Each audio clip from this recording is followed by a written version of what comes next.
Okay, this is going to be tank number 2 on the 565.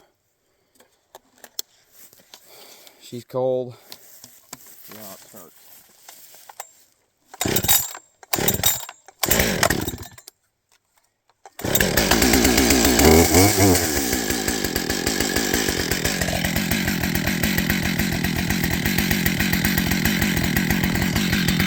Let it warm up a minute. Got to cut the rest of this log up, the rest of that up, and probably this cherry up here. Should be a decent test for this thing. You guys set back up on the custom mat, custom thing there this morning, aka a piece of firewood. There we go.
Okay. Let's have a conversation about this little girl. Take this goofy thing off. So far, I'm only, like I said, about a little more than a tank of fuel through it now. But so far, that thing's been excellent. I got it with the 24-inch bar and the larger dogs and the clutch cover, as I said in my last video. But first time I've ever bought a new saw. Bought a lot of used saws, had a lot of saws over the years. But so far, I actually really like that 565. I'm not regretting the decision to spend the money I did on it.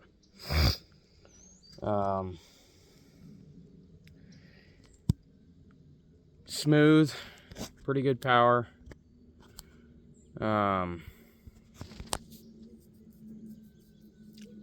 I think once I get it broke in, that muffler's going to get a hole in it, but that's just because I can, and because those things have a pretty choked up muffler on them stock. 565 and the 72 both do. They're not that great stock, so we're gonna break it in, put about 10 tanks on it, which will probably happen in the next week or two, because I'm getting ready to go cut some walnut tomorrow, which I'll probably run that exclusively till I get it broke in, unless I need something bigger. And then I've got the 95, and you guys haven't seen it on video, but I also have a 3120 now, and I still have my 298. And I also got, since you guys haven't been on video in a while, I also have a Johnsrud 920 Super. That's a really strong saw. And I also have a Johnsrud 801. If any of you guys are interested in the 801, I would sell that. It's a good runner.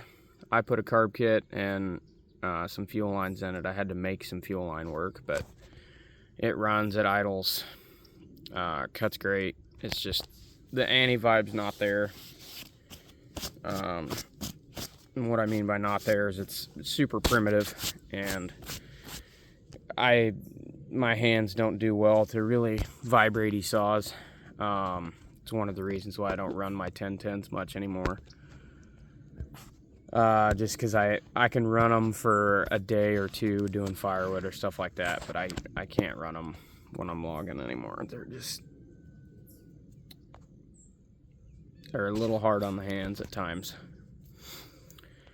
I've also got an Olympic 970, which is the same displacement as that 565. I'll be interested to compare those because they feel similar. Feels like this 565 might have a little more chain speed, but that 970 might have a little more grunt on the bottom. That 970's got some tuning issues. I'm not sure what it is. It might be an impulse line or something like that I need to take care of. I got to get dug back into it, and here recently I just have not had time with everything going on in my life. I haven't had a lot of time to do much of anything. But yeah, first impressions on the 65, I really like it. I think it's going to be a nice addition to my actual production stuff. Like, I've got my fun saws, like that 801 and that 920. Those are fun. That 920, you can actually get quite a bit of work done with it. I've got a new old stock Oregon 30-inch bar that I bought for it because it's got the big 10 mil bar stud, so it's a DO24 bar mount. So the bars are a little hard to come by, but one of them popped up on eBay for a decent price, and I snatched it up because it had just a short little 20-inch bar on it when I got it, and I'm not going to run a saw that big with a 20-inch bar very long. I run saws that are appropriate for the wood I'm in, so like this ash.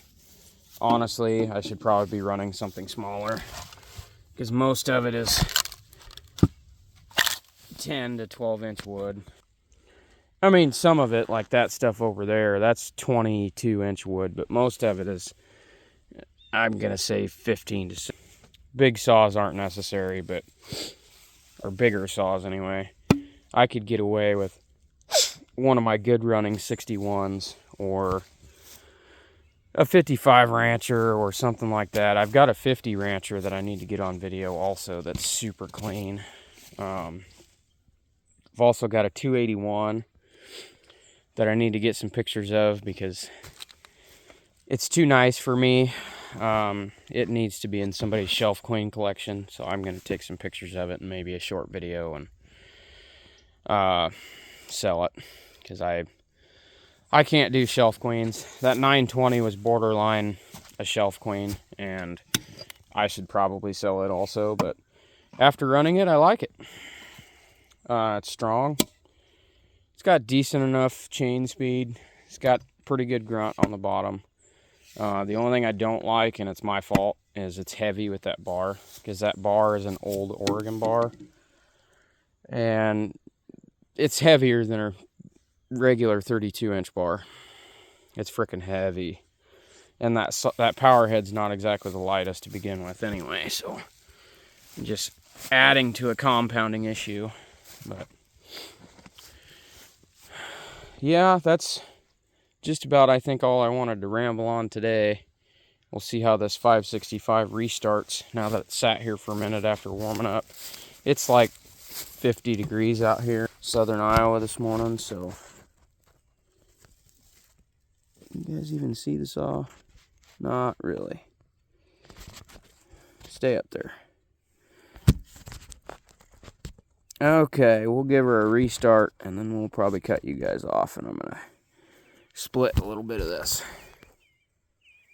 Stay.